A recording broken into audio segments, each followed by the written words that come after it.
Have you ever thought of some holiday, say like Memorial Day, mostly as a day off work, a time where you can gather with your friends and your family, have a picnic, maybe play some golf, have fun together, maybe watch the Indianapolis 500 if it's on that Memorial Day, um, just as a a time to take it easy and so on, and then perhaps one day realize that hey, Memorial Day really is about honoring people who have served in the military, who sacrificed their lives so that you and I can have picnics, have a day off, watch the Indianapolis 500, play some golf, and so on.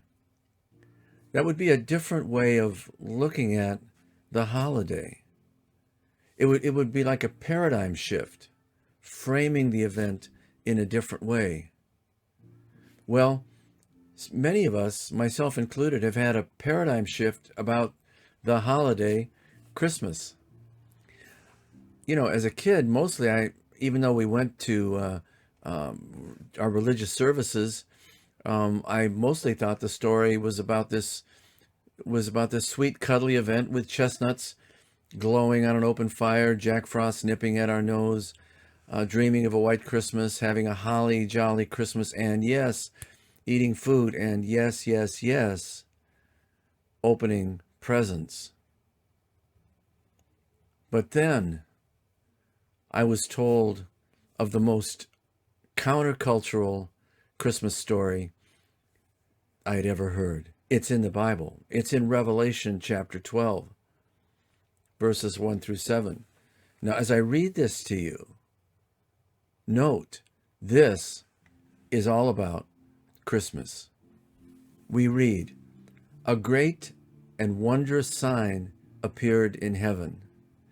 A woman clothed with the sun, with the moon under her feet, and a crown of 12 stars on her head. She was pregnant and cried out in pain as she was about to give birth. Then another sign appeared in heaven, an enormous red dragon with 7 heads and 10 horns and 7 crowns on his head. His tail swept a third of the stars out of the sky and flung them to the earth. The dragon stood in front of the woman who was about to give birth, so that he might devour her child the moment he was born.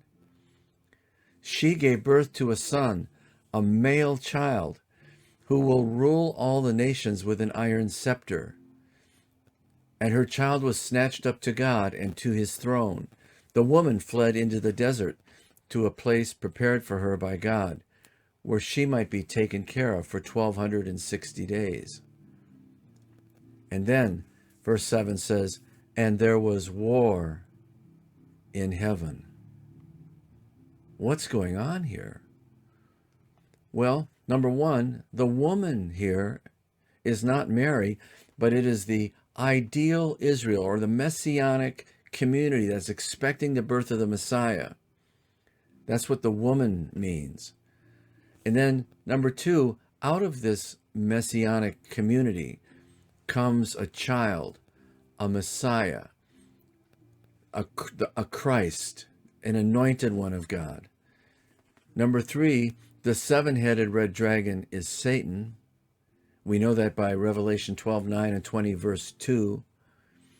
And then number 4, Satan is looking to devour this child, also known as Jesus the Christ. This is really intense. C.S. Lewis called it the Great Invasion.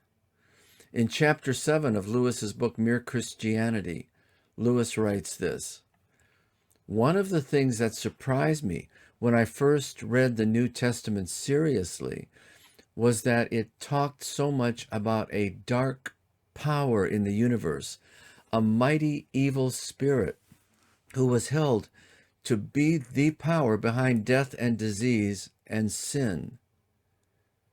Christianity agrees that this universe is at war. But it doesn't think this is a war between independent powers. It thinks it is a civil war, a rebellion, and that we are living in a part of the universe occupied by the rebel. Enemy-occupied territory. That is what this world is. Christianity is the story of how the rightful king has landed. You might say landed in disguise, and is calling us all to take part in a great campaign of sabotage. That's about the birth of Christ. We get a sense of danger and trouble in Luke chapter 2,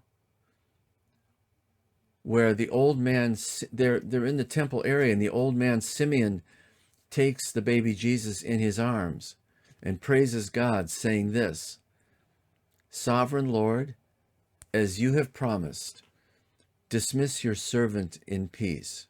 For my eyes have seen your salvation, which you have prepared in the sight of all people, a light for revelation to the Gentiles, and for glory to your people Israel."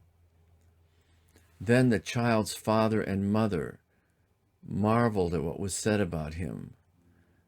Simeon blessed them and said to Mary, his mother, "This child is destined to cause the falling and rising of many in Israel, and to be a sign that will be spoken against, so that the thoughts of many hearts will be revealed.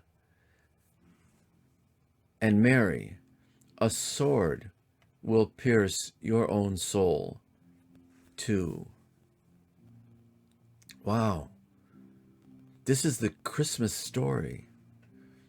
I thought of that other Christmas song, "Mary, Did You Know?" Mary, did you know that your baby boy is Lord of all creation? Mary, did you know that your baby boy would one day rule the nations? Did you know that your baby boy is heaven's perfect lamb? That sleeping child you're holding is the great I Am. It makes me want to retranslate the song Silent Night like this: violent night, holy night, all's not calm, all's not bright. Christmas Eve is that violent night when the light of the world descended into darkness.